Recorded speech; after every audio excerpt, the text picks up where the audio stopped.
Welcome, ladies and gentlemen. My name's Dychronic, your host here on this Destiny 2 video, and today we're going to be showing you where the Xur is and his inventory, my recommendation, random rolls, and all that whatnot for November 22nd, 2019. So you can find the Xur in his regular location on the EDZ. Just head over to the Winding Cove, make your way up on top of this mountain here, and you can find him, just on this ledge. Be pretty straightforward. Usually there's a bunch of people around here. You just make your way on top of the mountain any way you can see fit. This is a high overview of everything that he does have available in case that's all you worried about. Let's go ahead and get started with the weapon. We have the Wardcliff Coil Rocket Launcher. I always describe this as basically a shotgun rocket launcher because it fires a volley of rockets, and you want to use this at close range like a shotgun. Just point in the general direction of the enemy. Anywhere like 10 to 20 meters in front of you will just be completely destroyed. You can often kill yourself with it, but it's definitely one of my favorite, if not my #1 favorite PvP weapon to use. It's so very effective. Using some heavy scavenger,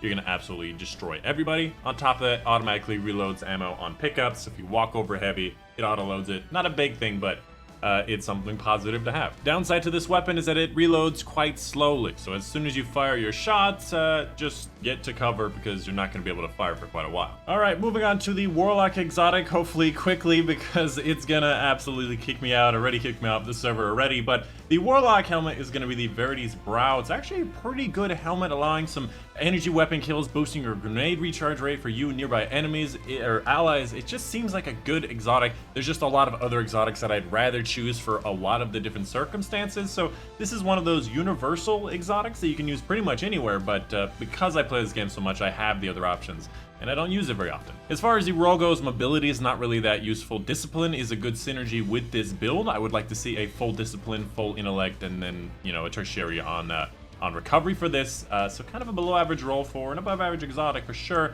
and there is no ornament. Next up, the Hunter exotic, known as the 6 Coyote. Basically, you get a second dodge charge. Now, I haven't found a lot of uses for dodging outside of the exotics that use dodge to give you a benefit, like, for example, the Wormhusk Crown, but that's an exotic too, so I haven't found very many uses of having a second dodge unless you need something very specific, like if you need to dodge to get your melee back or to reload fast for some type of bounty or quest or whatever reason. This could be useful, and there it goes.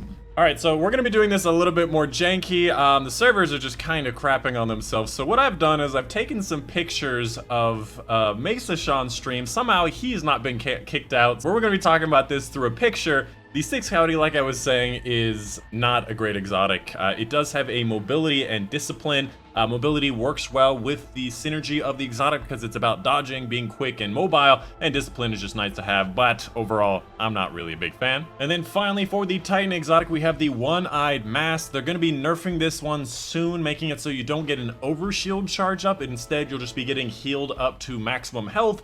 I still think this is going to be a very powerful exotic, probably still the #1 choice for a lot of PvP Titans, but of course that will be getting nerfed very soon. If you did not know what it does, basically you mark the enemies that dare to damage you, and you track down and destroy your enemy for increased damage and overshield. Again, that's going to be changing to just healing, which is still very powerful. If you think about it, Wormhusk Crown is healing for dodge, which is easier than getting a kill, but that's only one part of the exotic, and this thing has 3 parts, so a very powerful exotic you have to get if you don't have it. As far as the rolls go, a primary in recovery and secondary in strength is good to have. Primary in recovery is definitely nice to have. I've heard recovery has to do with the health recharging of the One-Eyed Mask, but I could be wrong about that. But either way, I'd like to say it's a kind of averaging roll for definitely an extremely above average exotic. And of course, make sure you're picking up all the rest of the consumables for the Xur, the 5 of Swords for higher scoring Nightfalls, the Invitation of the 9 for some powerful gear tier 2, and then finally the Faded Engram, guaranteed to give you an exotic that you do not have from a world drop of year 1 and year 2. But that's going to be pretty much it.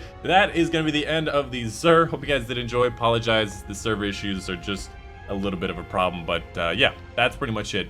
That's the end of the video. My name is Dychronic, and I'll see you guys on the next one.